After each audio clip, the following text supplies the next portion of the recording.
il Pocio Lavezzi. Il Pocio Lavezzi purtroppo è un personaggio che loro l'hanno studiato bene, perché hanno fatto di psicologia e sapevano benissimo che lui comunque su questa cosa ne gongola e da comando non ne parla, perché sorride. Anche la stessa cosa su Twitter, su qualsiasi portale che lui va, sorride, quindi cerca anche sempre di...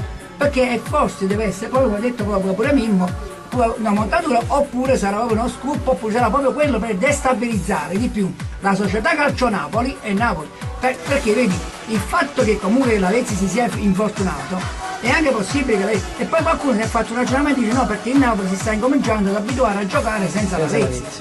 Ma non dico. Sì, è vero, e questo fa nascere il dubbio, dice allora Lavezzi se ne va. E hanno creato uno spaccato nei tifosi e anche dello stesso calcio Napoli, che comunque vedi De Laurentiis è dovuto intervenire a tutte queste discussioni, che sono discussioni che veramente, che sinceramente a me, come fatto proprio un po' di esperienza, che in effetti che quello che ho, e penso anche Diego e penso anche Mimmo, hanno capito questo, però hanno preso il più debole, le persone che comunque non è che non hanno voce, hanno fatto in modo di subito, perché io ho visto pure questo, subito di fare in modo di dire che comunque Lavezzi per loro già, come si dice a Napoli, c'è scardando cuore, e questo non va bene, Diego. Vabbè, meno male che poi è intervenuto il procuratore di Lavezzi, che ha detto non c'è nessuna voce di mercato, non c'è niente, quindi diciamo ha chiuso un po' il libro. Sì, infatti.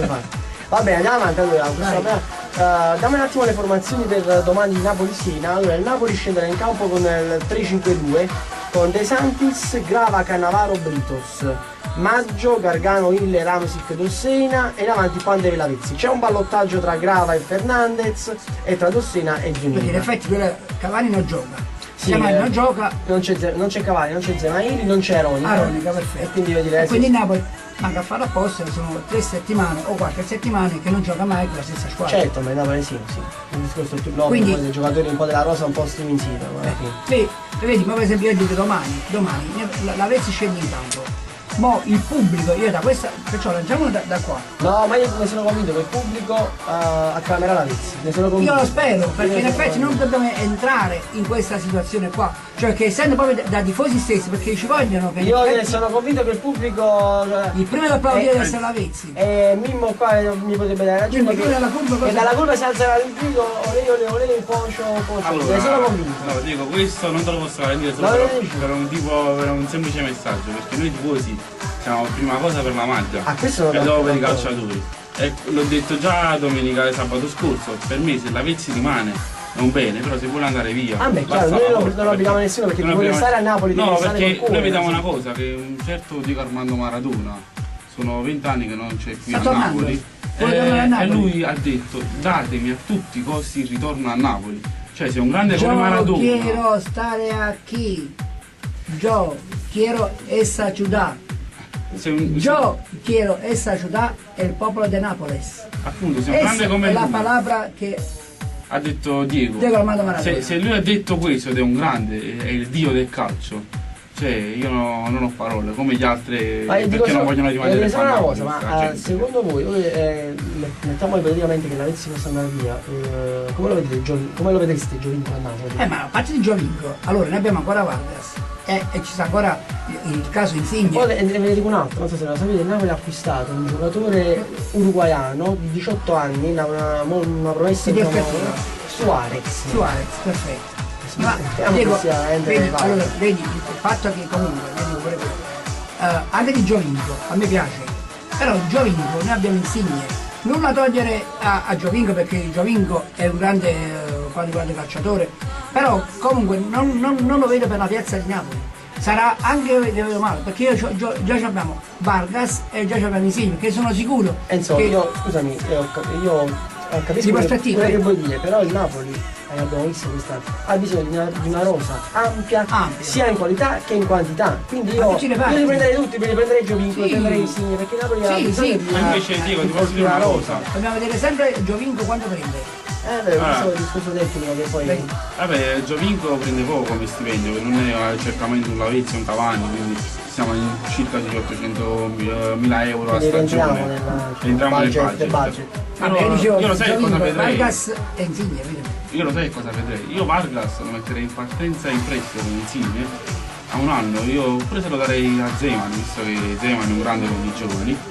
Nel frattempo vorrei tornare Insigne e l'anno prossimo giocherei con questa doppia Insigne e Vargas. Di Vargas, perché Vargas, vedete, essendo non è ancora poi abituato a un campionato italiano, che lo sappiamo, il campionato italiano è proprio quello più difficile. Sì, perciò lo farei abituare un anno fuori in un'altra squadra in prestito che lo fanno giocare, perché qui a Napoli il pubblico è tosto, la piazza è tosta, la piazza vuole il giocatore già fermato, vuole vedere il giocatore che scende in campo e dà l'anima. Purtroppo Vargas ancora non l'ha dimostrato, perché in 5 minuti, 10 minuti di partita non si può dimostrare nulla.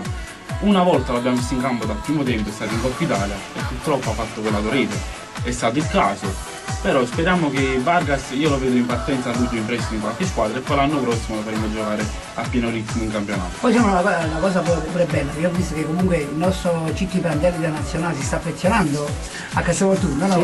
Sì, ha fatto un sopralluogo in settimana al centro sportivo e tra l'altro è rimasto entusiasta proprio della location, ma soprattutto della struttura, trovandolo molto accogliente e all'avanguardia. Questo diciamo, ci fa piacere proprio perché è stato un investimento fortemente voluto dal nostro presidente De Laurentiis. E poi mi piace Dela. A me mi piacciono proprio queste cose perché sì, perché in effetti essendo De Laurentiis già come nome cognome lungo, invece Dela il nostro Mazzarri, quindi è pure carino pure. E intanto poi Prandelli ha fatto anche sapere che il suo giudizio in merito alla stagione calcistica del Napoli, che lui l'ha trovata ottima, al di là del fatto che il Napoli arriverà in Champions League o vincerà la Coppa Italia. Lui ha detto che la stagione del Napoli è una stagione ottima perché è un progetto comunque in crescita, è un progetto che comunque ha collocato il Napoli nelle parti alte e stabili, diciamo, della classifica, per cui non rimane altro che fare un plauso ai azzurri e in particolar modo anche a Mazzarri. Per questo dico, Diego, perché vedi il Napoli è un CT della nazionale, l'esperienza di Prandelli, vede il progetto del Napoli, eppure quello che in effetti che sta organizzando il Napoli è lo stesso come di Amasi, che ne parlavamo pure prima, che vede un progetto veramente importante, e questo progetto importante ha fatto sì che Amasic abbia firmato e comunque sarà sicuramente un campionato importante. Dico all'ultimo, in modo che dopo chiudiamo, che abbiamo, io direi una cosa, dico all'ultimo perché in effetti il Napoli comunque, anche se uscirebbe anche domani dalla Champions League per fare i preliminari, e comunque gli stessi preliminari portano più scompenso di energie e cose varie, direi di prendere direttamente l'Europa League, vincerla, perché non è che è facile, però perlomeno portiamo un titolo, giusto? Non sarebbe male, mica sarebbe da buttare. E poi eventualmente lottare per il campionato, certamente, perché il problema è che è per i preliminari, poi giusto. Certo. No, io pensavo di chiudere, penso che ormai siamo alle battute finali, perché dobbiamo dare la linea. Salutare, sì, tutti. Abbiamo il countdown. Dobbiamo dare la linea al nostro Gennaro Napoli, che già qua in studio sta scalpitando, sta aspettando di entrare qua per prendere le reti in mano. Va bene, io da parte mia vi saluto, vi do appuntamento a sabato prossimo, sperando di parlare di una qualificazione Champions, ma se così non sarà, non fa niente, ci proietteremo poi direttamente alla partita di finale di Coppa Italia. Mimmo. Invece saluto tutti i tifosi allo sbaraglio che sono su Facebook, do appuntamento sia a me che a Enzo a venerdì prossimo dalle 14 alle 15:30 con Napoli e Florence, quindi che dire. Enzo, do la parola a te, salviamo tutti i tifosi. Io giustamente saluto poi nel finale, proprio vi ringrazio nel finale, perché a volte nel finale esce sempre con più protagonisti, ma invece i protagonisti siete voi, e non solo, è Marco Di Rosario, che è il nostro regista e il nostro fonico. Allora un saluto agli ascoltatori di Radio Azzurra Napoli Doc, e che dire ragazzi, Forza Napoli!